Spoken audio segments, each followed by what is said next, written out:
Hi there. I made these dangle earrings recently. I'm calling them agate because they're kind of stripy. I made this color palette in greens and blues, and I'm mixing it with some translucent clay. The colored clay is Primo, but I didn't have any Primo translucent, so I'm using Cernit translucent today. The quantities I'm using are approximately 10 grams of Cernit to 1 gram of the colored Primo. So I'm mixing those all together, and then I'm going to roll them on a number 5 on my atlas, which is about 1 millimeter. And the clay on the right there is about 10 grams of translucent clay and 10 grams opaline clay, which is a sort of white translucent clay. Now that I mixed them all up and rolled them all out to a fairly thin thickness, I'm going to cut them all into evenly shaped squares. This will help me when I'm stacking them in a minute.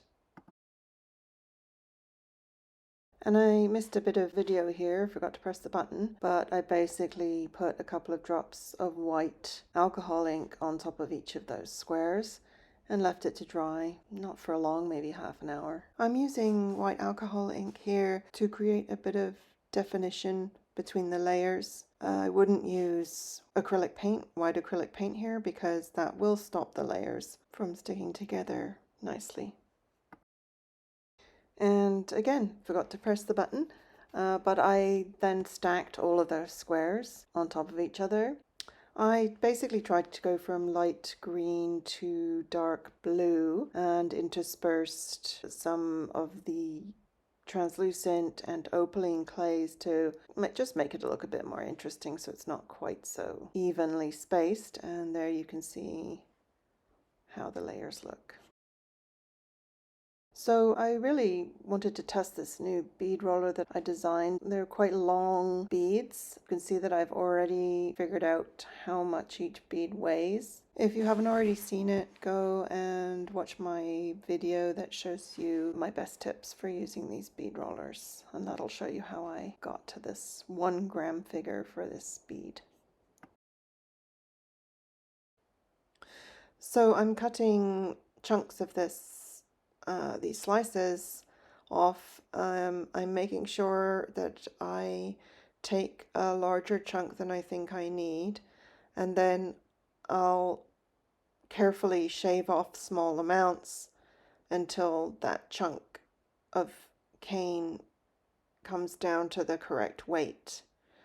You can use this time to make sure that you cut off any of the outside bits of the cane that might have alcohol ink stuck to them, so it's a nice clean chunk of cane. That's close enough there. It's about the right shape, but I found that if you put it straight in the roller like this with this square shape, it will really distort those layers, and I'm trying to keep those layers really nice and straight and even. So I'm just gently pressing in on those corners just to try and get rid of the worst of the sharp edges. And then hopefully when I put it into my bead roller, it won't distort too much. This cane actually has been sitting overnight, so it was fairly well set up to work with. But after you've rolled them, they're quite warm, and you can see this is quite a long thin bead, and they are a little bit soft. So I would make sure to make sure they're straight on your work surface, and then leave them for a while so that they set up a little bit, and then they'll be a little bit easier to handle. I'm just making a pendant from the last couple of slices of the cane. And I also missed another bit of video here. I waited for those beads, those long beads, to set up a little bit, and then I re-rolled them in the bead roller, and then I placed them on this fan folded piece of cardstock and I baked them. So this here is after they're baked. Yeah, I'm quite pleased with them. The stripes are quite, they're a little bit organic looking. but they're nice and colorful. The translucent makes it a little more interesting. That's great. I'm going to do a little bit of sanding just to make sure, in case there's any white alcohol ink on the outside, but it really isn't necessary. I'm just give them a quick sand with the 400 grit sandpaper. And then I also buff them a little bit. The thing I like about Cernet is it does buff up really nice and shiny, much more so than the Primo does. So you can get a really nice glossy finish on the Cernet.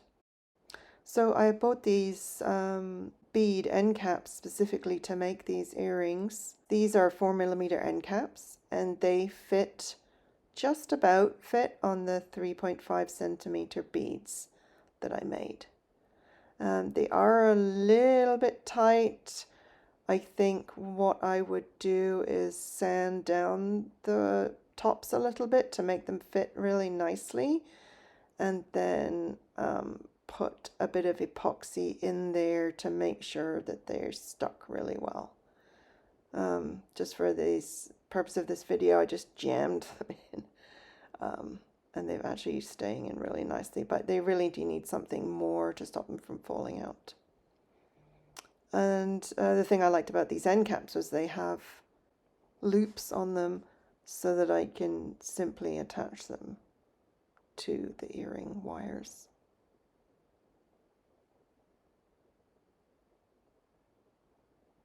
And there we go.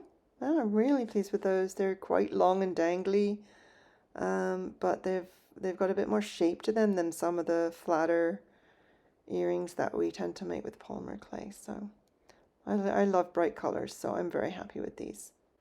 Hope you found that useful. Thanks for watching.